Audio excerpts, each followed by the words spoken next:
Olá, sejam bem-vindos ao Ligado na Universidade. O programa de hoje faz um alerta para um tipo de câncer grave e que se manifesta de forma silenciosa, o câncer de boca.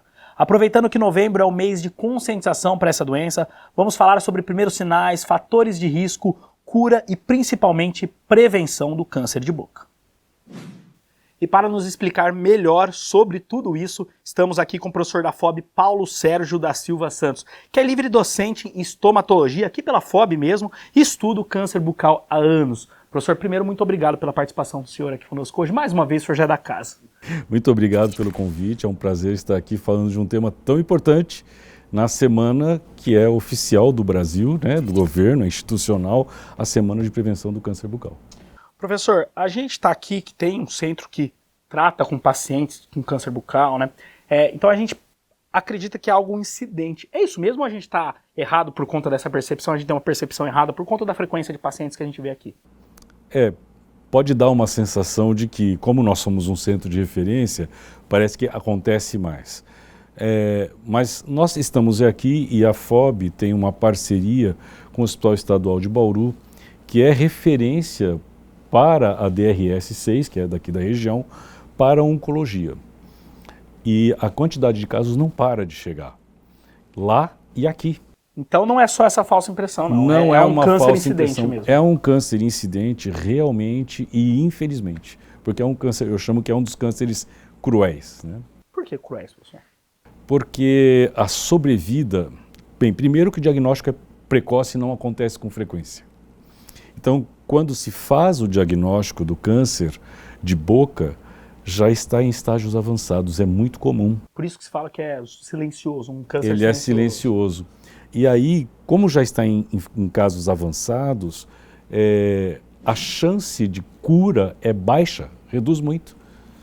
E chega a 50% de sobrevida até 5 anos, depois que descobre o câncer. Quer dizer, metade vai morrer. Então, por isso que eu chamo de cruel, né? Tem alguns cânceres que eu chamo de cruéis, porque a cura não tem a incidência que tem outros tumores, outras doenças malignas. Professor, então um câncer silencioso, tem como a pessoa, porque eu acredito que o dentista, o profissional dentista, ele tem ferramentas ali para saber identificar. Mas e a pessoa? E eu, quando eu vou lá escovar meus dentes, ou abro minha boca, tem alguns primeiros sinais de alerta para isso? Essa é uma pergunta muito interessante, Vitor. Até há pouco tempo, há alguns anos, o Instituto Nacional do Câncer, no Rio de Janeiro, tinha na sua página principal no site da internet o autoexame de boca. E ele não existe mais. Por quê? Porque as pessoas viam, achavam que qualquer coisa já era uma alteração e ficavam desesperados e iam procurar os centros e isso diminuía as vagas para quem realmente precisava. Então, veja, olha como é complicado isso. De qualquer forma, o autoexame de boca, ele é interessante se fazer, né? Existe uma máxima na estomatologia que é a seguinte: úlcera, né, ferida na boca, placa branca que não se destaca, mancha vermelha que não desaparece, mancha escura que não desaparece por mais de 15 dias e não tem uma relação com alguma coisa machucando, precisa ser procurado um profissional.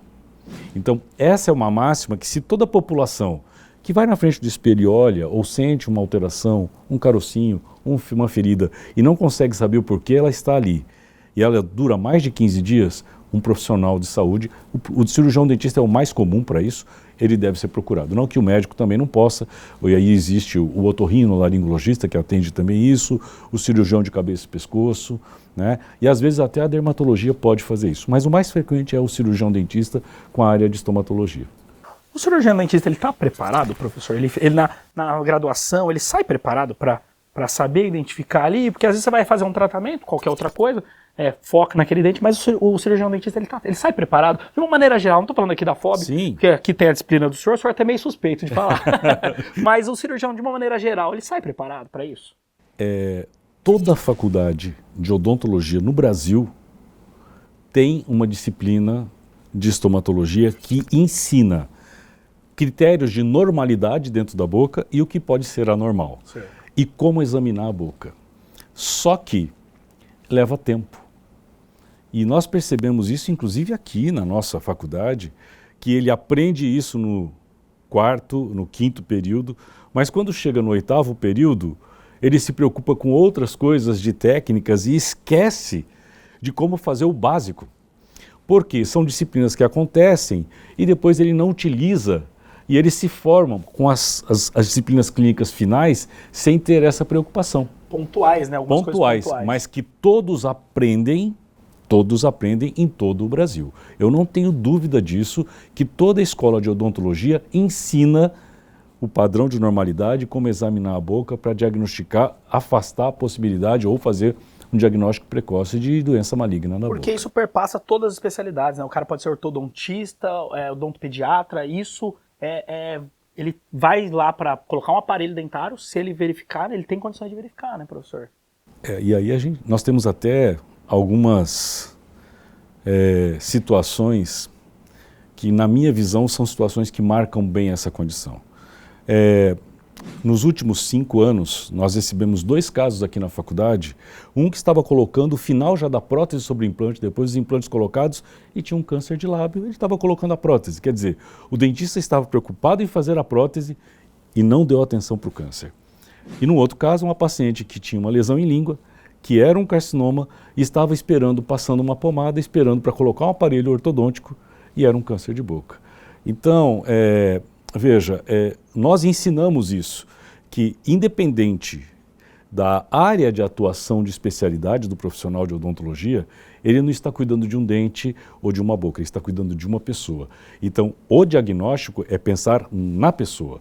Eu não sei fazer o diagnóstico, mas tem algo fora do padrão de normalidade, encaminho para quem sabe. Pode ser um estomatologista, um outro colega, mas o que não pode é eu olhar que tem uma alteração de normalidade e não tomar uma conduta. Vou fazer só por o que eu fui procurado para fazer. Exatamente. Né? Isso é grave na questão do cuidado profissional de saúde, de qualquer profissão. Dentista, médico que fizer isso, eu acho que é um descuido. Professor, falando de sinais, mas agora falar de fatores de risco. Câncer, a gente sabe que é algo multifatorial, né? Geralmente fala-se de genética e tudo mais, mas tem fatores de risco que propiciam, favorecem o aparecimento do câncer bucal? Olha, boca tem basicamente uns 4 fatores muito relacionados. O genético não tem como, que serve para todos os tipos de câncer. A alimentação, o junk food, né? Quer dizer, é só sanduíche, comer gordura, torrada, coisa que ficou muito carbonizada, é um fator de risco, né? Mas aí vem os mais importantes, que é o tabaco. Praticamente 95% dos pacientes que têm câncer bucal, em algum momento da vida, tiveram um contato com o tabaco. 95%? É muito alto. E se ele aumenta de um indivíduo normal que tem risco de ter o câncer de boca, quem fuma tem 20 vezes mais chances de ter. E se ele fuma e bebe destilados, ele potencializa em 15 vezes mais. Quer dizer, quem fuma e bebe um destilado, ele tem 35% de chance de ter o câncer bucal mais do que uma pessoa que não fuma. E aí é interessante, né? Você pode encontrar pessoas que falam assim, mas o meu avô fumou a vida inteira, morreu com 90 e tantos anos, e não morreu de câncer, morreu de infarto ou de outras coisas, que também pode ter relação com o cigarro. Tabagismo. E aí a resposta é a seguinte, nós temos genes que fazem supressão dos tumores. Os genes estão funcionando. Você está provocando alterações que são cancerígenas, só que o gene de supressor está evitando. Em algum momento ele se desestabiliza, essa célula vai se multiplicar, vai se proliferar e é uma célula maligna. Então é como brincar, eu costumo dizer que é como brincar de roleta russa. Você tem um tambor de 6 balas e coloca uma bala só. Quem fuma coloca 3, 4 balas e quem fuma e bebe coloca 5 balas, faltando só uma. A chance de acertar? Muito maior. Muito maior. Então nós não podemos achar que só porque fuma vai ter o câncer de boca, mas a chance é maior. O tabagismo acho que é um mal para várias doenças, né? Várias doenças, o senhor falou mesmo, o próprio infarto, né? Outros tipos de câncer, né? São muito ligados ao tabagismo. Professor, falando do tabagismo, tem 2 fatos que eu queria repercutir com o senhor. Pandemia, eu não sei se é uma percepção minha, mas eu andei lendo algumas coisas que as pessoas voltaram a fumar, muita gente que tinha parado o hábito de fumar, até para aliviar a tensão, até por estar dentro de casa, que aumentou o tabagismo, período pandêmico e pós-pandêmico. O senhor tem percebido isso? Isso tem refletido já nas consultas? Isso preocupa vocês de certa forma? Eu não consigo dizer como sensação clínica se isso é uma verdade. Certo. O que eu posso dizer que eu acredito que possa fazer a diferença é a estimativa do INCA, que é feita anualmente com uma previsão. E a estimativa aumentou em mais de 10%, 10 a 15% da última estimativa que ele fez. Do câncer antes da geral pandemia. ou bucal? De boca, pontualmente de boca. Nossa. Então, eu acho que essa estimativa é baseada, porque o INCA só faz baseado em casuística e na projeção da estimativa, e eles têm uns cálculos matemáticos para mostrar isso. Então, eu acho que deve estar acontecendo, né? Muito do que se estudou na pandemia, do que aconteceu na pandemia, nós vamos saber daqui a alguns 5 anos. Porque é como se fosse uma curva. Você tinha um traçado de incidência de epidemiologia, que durante a pandemia ele despenca, ou porque não tinha o serviço para ir, ou porque as pessoas tinham medo de se contaminar, e ele começa a voltar ao normal agora. Então é uma janela no tempo que nós não vamos saber o que aconteceu. Mas eu acho que as pesquisas que vão acontecer a partir de agora, nos próximos 3, 5 anos, e comparar com os 5 anos pré-pandemia, nós vamos conseguir saber se realmente houve ou não houve um aumento. O que se sabe, e algumas publicações saíram, é que os casos de câncer chegaram mais avançados, isso tem bem claro na literatura, depois da pandemia. E isso é grave porque os casos mais avançados têm maior mortalidade. Ainda sobre a questão do tabagismo, o cigarro eletrônico virou moda, aí pode, né, que a juventude usa bastante, né, fala que não é tão viciante, as pesquisas já mostram que ele causa até mais mal que o cigarro, mas e para o câncer de boca, ele influencia? Pois é, eu acho essa é uma pergunta que nós vamos saber daqui a pouco. Eu acho que não se sabe ainda a resposta, porque o perfil do câncer de boca é do homem, mais homem que mulher, meia idade, entre 50 e 60 anos, de baixa renda, baixa classe social, socioeconômica, tabagista crônico e etilista crônico. Existe uma outra população que é o jovem, não tabagista, não etilista, que acomete, aí o câncer aparece entre 18 e 35 anos, que é relacionado ao HPV, ao vírus do papiloma vírus humano, que é por isso que entraram as vacinas para os adolescentes. Né? Que é um outro tipo de câncer. O câncer é o mesmo, mas ele tem essa relação e tem uns prognósticos um pouco diferentes, a área que acomete é diferente. O que vai acontecer com o cigarro eletrônico, narguilé, vape, que é vaporização, então a sensação é de que tem menos, mas tem mais, já se sabe que tem mais. Sim. Nós vamos ver daqui a pouco, porque o câncer ele leva um tempo para acontecer. Ele não vai acontecer agora. Então, como essa onda surgiu e é recente, eu acho que epidemiologicamente nós vamos ver esses casos daqui a pouco. Infelizmente, só vamos conseguir trabalhar muito com isso quando tivermos os casos, né? Mas você vê que interessante, né? Quando eu estava falando do cigarro, falando com a comunidade, pessoas da comunidade, que eu vou dar cursos para a população de como parar de fumar e tudo mais, todo verso de cigarro tem uma imagem do Ministério da Saúde dizendo o malefício. São fotos realistas, sim. São fotos fortes, verdadeiras, né? E fortes. A maioria das pessoas dizem que deixa o cigarro virado para baixo para não verem aquilo. Então existe uma tendência do ser humano de negar aquela situação como risco. E eu acho que é isso que está acontecendo agora com o cigarro eletrônico. Pode vir uma legião aí, uma geração de pessoas com câncer. Exatamente, com outro perfil, que nós não sabemos ainda o que vai acontecer. Ok, professor, vamos fazer um breve intervalo. O Ligado na Universidade volta já já, falando sobre câncer bucal.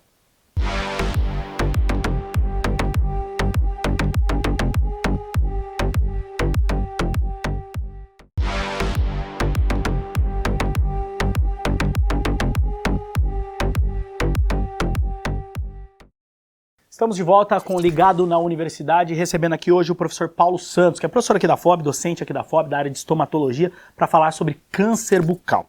Professor, no bloco anterior a gente falou aí que é um câncer bastante cruel, e o senhor falou inclusive da taxa de letalidade dele, né?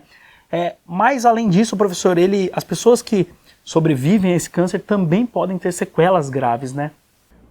Eu quero voltar um pouquinho na epidemiologia para que o público tenha uma noção do que é. A previsão da estimativa para esse ano de 2023, pelo Instituto Nacional do Câncer, é de 15 mil novos casos de câncer de boca no país. O estado de São Paulo é responsável por quase 50% dos casos. E isso é uma coisa impressionante.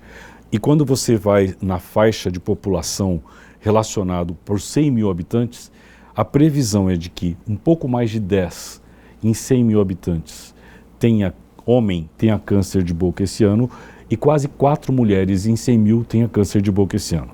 Vamos fazer uma dimensão rápida, um cálculo rápido. A Diretoria Regional de Saúde de Bauru, que é a DRS6, atende uma população de 1 milhão de pessoas nos seus municípios, nos 69 municípios. Faça um cálculo. No ano de 2023 teremos aproximadamente 140, 150 pessoas com câncer de boca aqui na região. Não é pouco, né? Então, isso tem que ser, é um assunto de saúde pública mesmo, é um grande problema. E aí vem a questão da sequela, porque o tratamento para o câncer de boca, ele é baseado em 4 pilares: cirurgia, radioterapia, quimioterapia e imunoterapia, que é a mais recente. E às vezes elas são combinadas. Quando se faz a cirurgia, muitas vezes tem que tirar parte do tecido inteiro. Então tem pessoas que perdem parte da língua ou totalmente a língua, perdem parte da maxila, parte da mandíbula, perdem a laringe, tem que usar a traqueostomia para falar, para sonda para se alimentar, porque não passa mais alimento por aqui, precisou tirar toda essa parte. Vem a radioterapia, que faz uma agressão permanente e cumulativa, e a dose é altíssima para a região de cabeça e pescoço. Então fica fibrosado, com queimadura, com sequela, que limita a alimentação, abertura bucal, não é? E muitas dessas pessoas, elas são curadas do câncer às vezes, mas elas estão, entre aspas, mortas socialmente, porque elas não conseguem reabilitar, então elas não conseguem sair de casa, não conseguem trabalhar, e elas às vezes são excluídas da própria família. Tem pacientes que não se alimentam à mesa junto com a família, porque a família não aceita a mutilação dela. Então, são sequelas que, mesmo que o indivíduo esteja curado do câncer, é algo que ele está, teoricamente, morto para a sociedade. E envolvem outros aspectos emocionais que são extremamente complexos, além de complicações bucais, né? Esse paciente, muitos deles não têm uma gota de saliva. Então, imagina não sentir nem uma gota de saliva o dia inteiro. Tira o humor, dá irritabilidade, né? Um desconforto, não consegue se alimentar. Tem risco de mais cáries dentárias, mais doença de gengiva. E algumas infecções podem expor o osso e fazer uma necrose óssea, que é uma das complicações mais graves do tratamento radioterápico quando se faz para câncer de boca. Cruel, realmente o senhor usou uma palavra Então, cruel. O termo cruel é como eu sinto quando eu atendo esses pacientes, porque eu sinto que eles estão realmente fragilizados demais diante de tudo o que aconteceu. Por isso que a prevenção é tão importante, né? Quer dizer, vamos prevenir, né? Puxa vida, se der para não ter esse câncer, a chance diminui em 35 vezes, por que não, né? Professor, o senhor falou no bloco anterior, a gente está falando sobre questão de diagnóstico, o senhor falou profissional dentista, pode ser também um médico, mas e a partir do diagnóstico? Eu acredito que também são vários profissionais envolvidos também, é um tratamento multidisciplinar, né, professor? Com certeza. Existe hoje uma lei no Brasil que quando faz o diagnóstico de câncer, tem que ter, em 30 dias tem que começar o tratamento. É uma lei que, como outras, todo tipo infelizmente, de câncer, né, todo tipo de câncer, né? E aí o que acontece? Como eles são, às vezes, diagnosticados tardiamente, isso pode atrasar um pouco. Hoje, aqui em Bauru, por exemplo, um paciente que vem aqui à faculdade, eu sei que isso já acontece em outros centros, nós já trabalhamos em parceria com assistente social, o primeiro profissional multidisciplinar, que nós fazemos o diagnóstico, a patologia emite o laudo, quer dizer, faz a biópsia, emite o laudo microscópico, e aí quando volta com esse laudo, a assistente social nossa aqui já entra em contato com a assistente social da UBS do paciente, ela já agenda com o cirurgião de cabeça e pescoço. Então, geralmente, se demora no máximo 10 a 15 dias para, a partir do diagnóstico, com a biópsia que é feita, esse paciente já esteja passando com o cirurgião de cabeça e pescoço. Aí vem outro gargalo, né? Quer dizer, o primeiro gargalo é o paciente procurar. O segundo gargalo é o profissional fazer a identificação, biopsiar e encaminhar. O terceiro gargalo são os exames complementares. Por exemplo, Bauru nós temos uma limitação, eu estava ouvindo até essa semana, exames de imagem quebrados. Não é? E a tomografia é que faz o estadiamento desses tumores para que o cirurgião de cabeça, pescoço e o oncologista criem a estratégia adequada para tratar. Quer dizer, o outro profissional interdisciplinar é o médico, quem vai fazer todo esse processo de tratamento baseados em exames de imagem no exame clínico e na biópsia. E a partir daí entra o trabalho da enfermagem e depois na reabilitação entram fonoaudiologia, que aqui nós temos um trabalho em parceria fantástico para reabilitar deglutição, fala, porque esses pacientes perdem, não é? Nutrição, porque para poder conseguir alimentos com consistência adequada para esses pacientes comerem, fisioterapia, porque eles criam discrepâncias de ombro, dores cruéis realmente, então recupera esses pacientes. Então é um grupo de pessoas, psicólogo, que ajuda a fazer esse processo de entender e aceitação. É absolutamente interdisciplinar, não só multi, mas se não trabalharem junto esses profissionais, o tratamento não é efetivo ou é aquilo que acontece, cura do câncer, mas não reabilita para a sociedade. Professor, a gente falou na introdução que o senhor estuda isso há muitos anos, mas o senhor também lida com pacientes, né? A gente tem aqui o Centro de Pesquisas Clínicas, né? Tem também os trabalhos que o senhor faz na odontologia hospitalar, que não é só o câncer de boca, mas muitos pacientes são com câncer de boca. Eu acredito que nesses anos o senhor também tem histórias que marcaram o senhor positivamente em relação ao câncer de boca, né? O senhor se recordar alguma, que puder compartilhar com a gente? Eu acho que são experiências marcantes realmente. Algumas tristes, marcantes porque você ajudou o paciente até o último dia de vida, que isso entra na área de cuidados paliativos, que nós temos que entender e trabalhar, mas tem um caso que me chama muita atenção, que é um senhor que teve um câncer de boca, ele tinha mais de 70 anos, e nós precisamos preparar a boca dele para antes da radioterapia. E ele tinha uma doença gengiva periodontal e eu precisava tirar todos os dentes da arcada inferior dele antes da radioterapia para não ter essa necrose óssea. Então você imagina que eu tenho que mutilar uma pessoa que não sabia que precisava disso antes de fazer a cirurgia.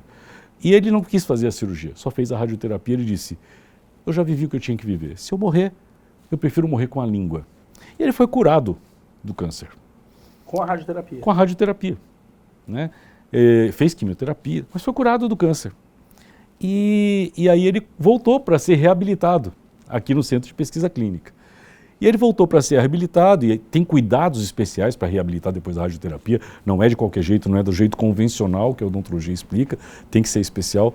E aí ele chegou um dia para nós e falou assim, professor, eu quero falar com o senhor. Eu falei, sim, pois não, eu vou fazer aniversário. E tem 2 lugares que eu quero comemorar. Com a minha família e aqui com vocês. Aquilo me emocionou muito porque eu mutilei esse paciente. Tive que cuidar durante todo o processo de radioterapia que foi sofrido e ele era extremamente agradecido por ter participado do processo de cuidado dele, que ele nem sabia se ia ser curado ou não. Então, assim, me marcou muito. Toda vez que eu conto essa história eu me emociono, né? Mas para mim foi uma das histórias mais marcantes.